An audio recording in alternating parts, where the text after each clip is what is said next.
अस्सलाम वालेकुम, welcome back to another vlog. काफ़ी डिले के बाद व्लॉग बना रहा हूँ। हर दफ़ा यही कहता हूँ क्योंकि टाइम नहीं मिलता इस दफ़ा, लेकिन वजह ज़रा इसी से रिलेटेड थी कि माशाल्लाह से नए खुडे बनवा रहा था, तो इसकी वजह से काफ़ी टाइम लग गया। छत सारी बिखरी पड़ी थी, परिंदे भी बहुत डिस्टर्ब थे, उनकी रूटीन भी इसकी वजह से ख़राब हुई थी। उस टाइम खोल नहीं सकता था, वरना ये डर की छलांगे मार के इधर उधर चले जाते हैं। तो फ़िलहाल अभी मैंने इसको खोला हुआ है, ये देख रहे होंगे आप। ये अभी मैं लेकर आया हूँ सामान, ये इनके दरवाज़ों के लिए लेकर आया हूँ। और काफ़ी मैंने सामान तो ज़्यादा मंगा लिया था, वो चलें आगे काम आ जाएगा। मैंने सोचे भी क्योंकि ज़्यादा थे, इसी में मेरा बजट आउट हो गया, तो मैंने कहा बस अभी 3 भी बहुत हैं। तो वो वीडियोस मैंने बना ली थी उस टाइम, तो मुझे समझ नहीं आ रही थी। काम भी क्योंकि कराना था, मिस्त्री एक लगवाया हुआ था जिससे मैंने पहले बनवाए थे, उसी से बनवाए हैं। लेकिन उसे मैंने इस दफ़ा का भाई मुझे ज़रा बड़े बड़े चाहिए, उसको मैंने यूट्यूब पे और शौकीन जो थे जिन्होंने असील बड़े अच्छे तरीके से रखे उनके खुडे दिखाए। मैंने कहा भाई ऐसा चाहिए मुझे, वो इस दफ़ा छोटे नहीं चाहिए। उधर मैं ऐसे किया करूँगा, चूज़े वगैरह रख दिया करूँगा, बट ब्रीडिंग पेयर इधर लगाया करूँगा। तो उसने माशाल्लाह मेरे हिसाब से तो बहुत अच्छा काम किया। जैसे मैंने इसको दिखाए लोगों के कि उन्होंने इस तरह के सेटअप बनाए हैं, उसने माशाल्लाह वैसे ही बनाए हैं। तो मैं वो वाली वीडियोस भी लगा देता हूँ। वो मैंने टाइम लैप्स वगैरह भी बनाए हैं, ज़्यादातर 1-2 टाइम लैप्स ही बनाए थे, बाकी बीच में 1-2 शॉर्ट्स नॉर्मल भी थे। तो वो आप देख लें ताकि आपको पता चले कि ये माशाल्लाह कितनी मेहनत से बना है। और इसको बनने में तकरीबन मेरे 2-3 दिन लग गए थे। हाँ, क्योंकि वो ऐसा पूरी दिहाड़ तो नहीं लगा रहा था, वो बेचारा कहीं और भी काम करता है, तो वो फिर वहाँ से फ्री हो के आता था तो फिर यहाँ काम करता था। और सबसे मुश्किल काम जो था वो ये था भाई, ये मैंने मंगाए थे 100 ब्लॉक, अभी भी काफ़ी पड़े हुए हैं। ये पड़े हुए, ये रहे, वो ऐसे ही रखे हुए हैं। ये स्लैबें पहले वाली हैं, जो पहले की वहाँ पड़ी हुई थी ना, वो मैंने हटा दी सारी। ठीक है, ये 5-5 फुट की स्लैब है, ये काफ़ी बड़ी है। तो ये मैंने 4 फुट की मंगाई, 6 उसमें ये बनाए हैं। तो ये मैंने रख दी थी, बाद में मेरा कोई प्लान है इंशाल्लाह, वो अगर हो जाता है बजट से तो वो भी करेंगे। तो तब तक वो वीडियोस वगैरह मैं लगाता हूँ, आप वो देखिएगा।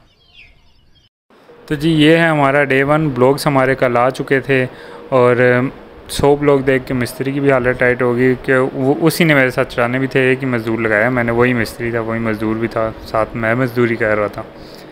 तो उसने कहा भाई ये तो बहुत मुश्किल काम है। मैंने कहा भाई आप टेंशन न लो, एक मंजिल आप चढ़ाओ ब्लॉग, एक मंजिल मैं चढ़ाता हूँ। तो इस तरह करके हमने ये सारा काम मुका लिया था और फिर हम ये सारा काम कर लिया। उसने फिर मुझे कहा रेत छेद छाननी है, आपने जगह जगह सारी साफ़ करनी है, तो मैं जैसे ही मुझे टाइम मिलेगा मैं आके आपका ये सारा काम कर दूंगा, इसमें ज़्यादा टाइम नहीं लगेगा। तो नेक्स्ट डे जी मैंने हसन को बुलाया कि भाई साहब ये छत का काम है। उसके पास ज़रा जाली भी थी जिससे हमने रेत छाननी थी, तो वो जाली भी जाके ले आए। उसने मुर्गियाँ रखी थी, वो जाली वहाँ से खोली। हमने कहा चलो मुर्गियाँ थोड़े दिन गुजारा कर लें, तो ये ज़रूरत है ताकि यहाँ से हमारे रेत के पैसे भी बच जाने थे और टाइम भी बच जाना था इस तरह। क्योंकि मजदूर ने मुझे कहा था भाई जब मैं आऊँगा ना तो ये काम आपका रेडी होना है, वरना बहुत टाइम लग जाना है हमें ये सब करते करते ना। तो ये हमने करना था, तो सारी छत की सफाई करनी थी और ये जो स्लैबें वगैरह वहाँ पड़ी थी वो हटानी थी, ये सारा काम था। तो ये मेरी हेल्प हसन ने की कि शुक्र है हमने तकरीबन 3 से 4 घंटे लगाए और पूरी छत हमने एक तरह से क्लियर कर दी थी। शुरू में से हमसे रेत नहीं छानी जा रही थी, हमें समझ ही नहीं आ रही थी छन्नी कैसे रखनी है। जब वो रेत क्योंकि गीली हुई थी थोड़ी, तो जब रेत ज़ोर से मारते थे तो वो छन्नी गिर जाती थी, जब आहिस्ता मारते थे तो रेत छनती कोई नहीं थी, चिपक जाती थी जालियों पर। लेकिन आहिस्ता आहिस्ता वो भी टेक्निक हमें सारी समझ आ गई और काम ज़रा तेज़ होने शुरू हो गया। शुरू में थोड़ी मुश्किल हो रही थी, फिर बाद में ईज़िली हमने ये सारा काम कर लिया। और ये स्लैबें जो आम स्लैबें उनसे बहुत ज़्यादा भारी थी, क्योंकि उनके ऊपर वो कंक्रीट का माल डला हुआ था सारा, क्योंकि ये पहले यूज़ हो चुकी हुई थी, तो ये वहाँ से उतारी थी।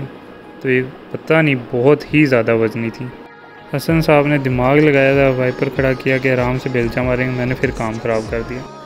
और ये थी वो स्लैबें जो मैंने यूज़ नहीं की हैं। ये 5 फुट की स्लैबें थी, ये पहले यूज़ हो चुकी थी, इसके ऊपर कंक्रीट बोर्ड डला हुआ है, तो इनका वज़न कोई डबल ट्रिपल से भी ज़्यादा हो गया है कंक्रीट की वजह से। तो ये उठाना भी एक अज़ाब था बिल्कुल, और इनके पीछे छुट्टियाँ निकल रही थी, तो इस वजह से भी बड़ा एक गंदा काम था। और यहाँ बेसिकली हसन मेरे से कह रहा था भाई इन स्लैबों का तू क्या करेगा, तो मैं उसको बता रहा था भाई इससे वहाँ लगाएंगे और बड़ा वो बनाएंगे, तो फलाना ढिमकाना, मतलब ख्याली पुलाव बना रहा था।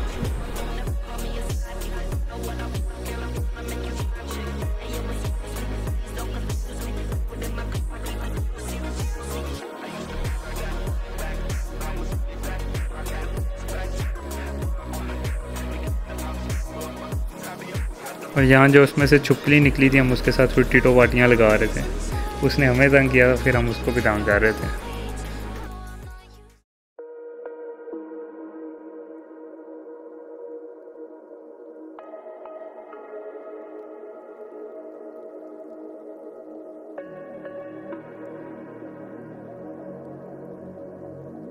तो यहाँ तकरीबन घंटे डेढ़ बाद हमें जाके टेक्निक समझ आ चुकी थी कि रेत भाई किस तरह हमने फेंकनी है जाली के ऊपर तो वो छन के सही से बाहर आएगी। तो यहाँ पर जाके हम मतलब एक्सपर्ट बन चुके थे। तो वो बेचारा थके जा रहा था, उसकी तबीयत नहीं ठीक थी, लेकिन उसका बड़ा शुक्रिया कि वो आ गया था और इतना सारा उसने मेरे साथ काम करा दिया था।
और फाइनली तकरीबन 3.5 से 4 घंटे की मेहनत के बाद हमने तकरीबन सारी छत साफ़ कर दी थी, मतलब सारी कर दी थी। ठीक है, जिधर जिधर हमने काम कराना था, जिधर खुड्डे बनवाने थे, वो एरिया हमने सारा साफ़ कर दिया था।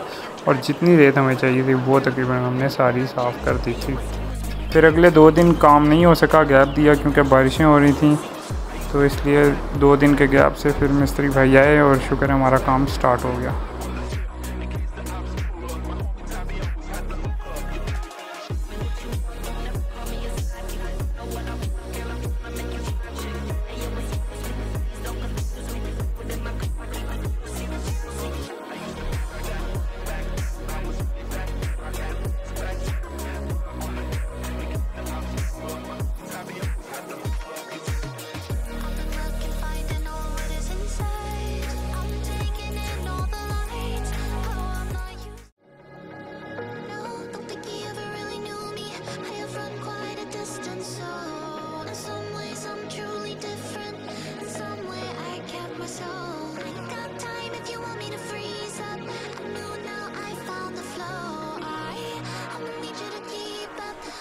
तो भाई मुझे लग रहा था कि काम जल्दी मुक जाएगा, लेकिन नहीं भाई, 2 बजे हमने या 2:30 बजे काम स्टार्ट हुआ था, तो 10:30 हो गए थे इस टाइम हमें, तब जाके हमारा काम पूरा नहीं हुआ था। ऊपर फिर भी हमने माल नहीं डाला था, कंक्रीट का बजरी शजरी नहीं डाली थी, वो हमने नेक्स्ट डे के लिए छोड़ दी थी।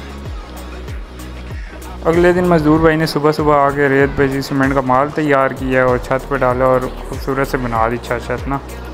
तो अगर इन मज़दूर भाई का नंबर किसी को चाहिए हुआ तो मुझे कमेंट में बता दिएगा, मैं आपको नंबर दे दूंगा। माशाल्लाह काफ़ी ज़बरदस्त काम किया और मुनासिब मजदूरी लिया।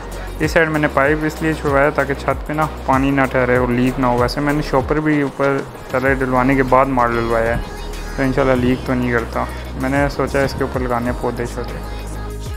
तो उसके बाद बहुत मेहनत से मैंने छत साफ़ की और फिर मैंने कहा अब वीडियो बनाते हैं ताकि नज़र आए भाई कोई लुक भी निकली है छत की या नहीं।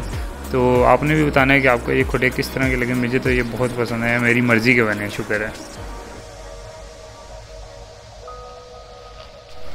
और बाकी अब बारिश स्टार्ट हो चुकी है।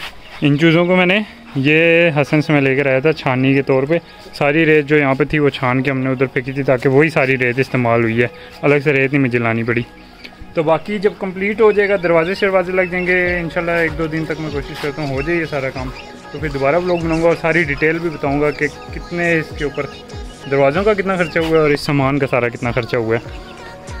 तो अगर वीडियो पसंद आई हो तो लाइक शेयर और सब्सक्राइब लाजमी कर दिएगा। अल्लाह हाफ़िज़।